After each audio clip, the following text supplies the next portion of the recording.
Армысыздар құрметті қазақ елі, сіздерді өз арнамда көргеніме қуаныштымын. Маған көбісі айтып жатады, тарихты айтпай-ақ қой, тарих бәрібір қайталанбайды дейді. Мен сіздерге үлкен бір мысалды айтқалы отырмын. Жақында Зеленский мәлімдеме жасады.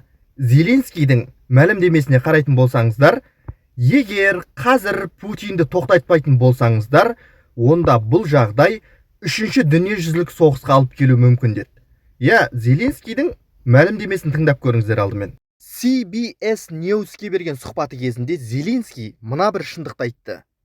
Егер біз табандылық танытпасақ, ол, яғни Путин, алға жылжи береді. Бұл жай ғана бос болжам емес, бұл нақты қауіп. Путиннің түпкі мақсаты Ресей империясын қалпына келтіру және қазіргі таңда НАТО қорғайтын аумақтарды қайтару. Осының бәрін ескерсек, жағдай жаһандық соғысқа алып келуі әбден мүмкін деді Зеленский. Тарихтың қайталанатынын тағы бір мысалын келтіріп көрейін. 2008 жылды естеріңізге алыңыздаршы. Грузияға Ресей әскері басып кірді. Грузияны қанға бөктірді. Қазір Украинаға басып кіріп, қаншама Украинаның қанын төгіп жатса, кезінде Грузияға да басып кірген болатын Ресей әскері 2008 жыл.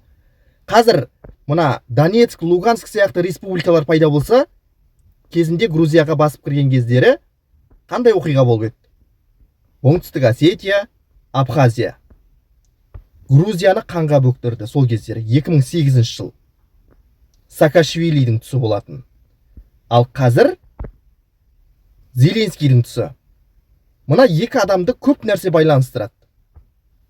Сол кезде де батыс мемлекеттері, былайша айтқанда, қатқыл шараларға барамап еді, Путин одан әрі жылжыды. Бүгіндері 2008 жылы болса, ол Грузин соғысы. Қазір Ресей-Украина соғысы болып жатыр. Зеленскийдің өзі айтып отыр. Путинді қазір тоқтатпайтын болсаңыздар, онда бұл жаһандық соғысқа алып келуі мүмкін. Үшінші дүниежүзілік соғысқа алып келуі мүмкін екенін айтты. Бұл бос сөз емес екенін айтып отыр. Шырылдап шындықты айтып отыр. Өйткені Ресей бұған дейін де осындай әрекетке барды. Өзінің ықпалынан шығып бара жатқан Грузияға осындай әрекет жасау арқылы оңтүстік Осетия, Абхазия сияқты жерлер пайда болды. Грузиядан бөлініп шықты. Ал бүгіндері Донецк, Луганск Украинадан бөлініп шықты. Қаншама адам соғыста өліп жатыр. Тарих қайталанбай ма? Мынадан артық қандай тарихтың қайталанғандығы туралы сабақ керек бізге?